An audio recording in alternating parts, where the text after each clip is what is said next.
Bos días, grazas por asistir a esta rolda de prensa e tamén saudar a todos aqueles que nos siguen en directo a través do servicio de streaming. Paso xa a informarlles dos asuntos que aprobamos no día de hoxe na Xunta de Goberno desta mañá.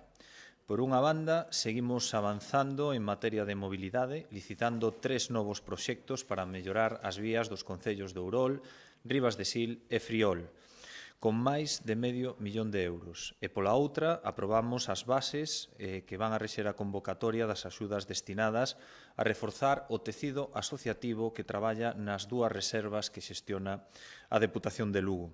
Neste sentido, poñemos a disposición das entidades sen ánimo de lucro de Terras do Miño e de Ancares Lucenses un total de €340.000 que se repartirán en diferentes liñas de axuda.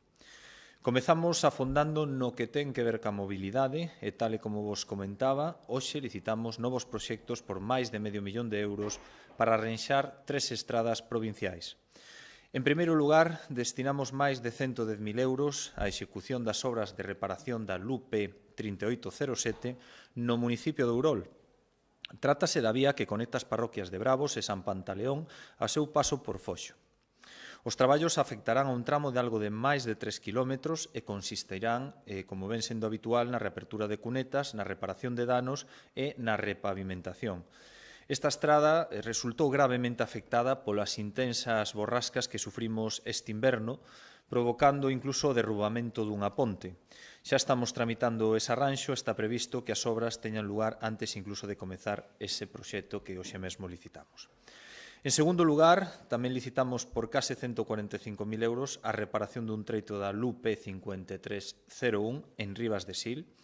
Tal e como anunciou a presidenta da Deputación fai uns días cando a visitamos xunto co alcalde, melloraremos un tramo de case 2 km desta vía que é a que vertebra o municipio e comunica o núcleo urbano de San Clodio cos distintos miradoiros da montaña ata Alto da Cruz.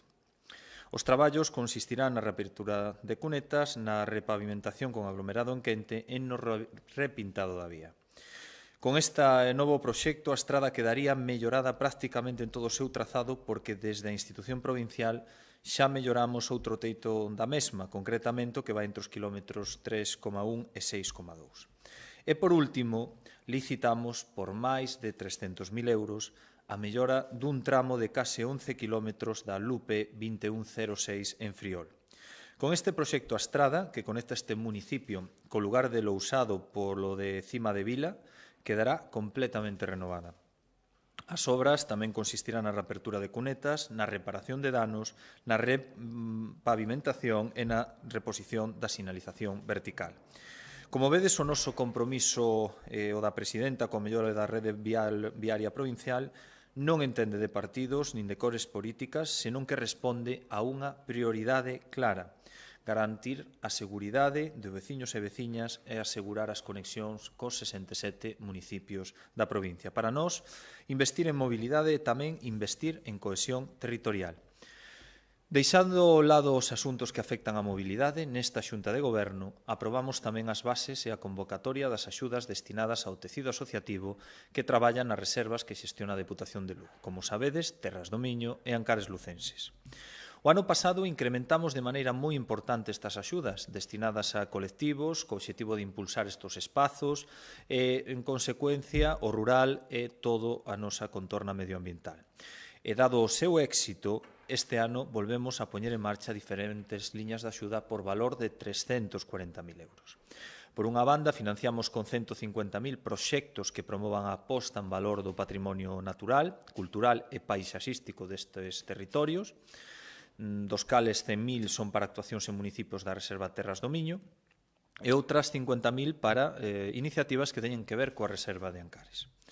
As persoas interesadas poderán recibir unha contía de entre 2.000 e 12.000 € que servirá para a reposición de sendas e camiños, a conservación de elementos culturais e etnográficos como hórreos, pallozas ou muíños, proxectos que promovan a información e a divulgación do patrimonio das reservas como páxinas web ou aplicacións. Ademais, dotaremos de outros 190.000 as actividades impulsadas por estas entidades. Neste caso serán 120.000 para accións que se desenvolvan en Terras do Miño e 70.000 para as que teñan lugar na Reserva dos Ancares Lucenses. As bases que aprobamos hoxe recollen que un ano máis o importo da subvención será de entre 1.000 e 7.000 euros por cada proxecto nesta liña. Ambas axudas están destinadas ás entidades asociativas sen ánimo de lucro que estean asentadas ou que teñan o seu ámbito de actuación no territorio das reservas da biosfera, terras do Miño e os Ancares lucenses. Dúas iniciativas coas que seguimos avanzando no desenvolvemento sostible da nosa provincia e na conservación e posta en valor das reservas da biosfera. Para que vos fagades unha idea do seu impacto, o ano pasado leváronse a cabo un total de 65 proxectos, o que evidencia tanto o interese deste tecido asociativo como a utilidade destas convocatorias para dinamizar os territorios. O prazo de presentación de solicitudes para optar a calquera destas axudas será de 15 días hábiles a contar a partir do día seguinte da publicación destas convocatorias no Boletín Oficial da provincia prevista para evitar complicacións despois da Semana Santa.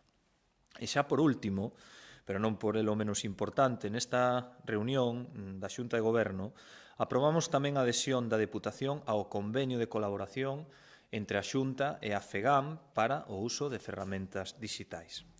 Así, precisamente, anunciou a presidenta da Deputación de Lugo esta mesma semana, tras reunirse co presidente da FEGAM, no cal temos previsto renovar a adhesión a este acordo que pretende compartir plataformas, servizos tecnolóxicos entre administracións, diferentes recursos e que ten como obxectivo achegar a administración digital á cidadanía, facela máis eficiente, ao tempo que tamén permite que as entidades locais acceden a un catálogo de servicios de maneira centralizada.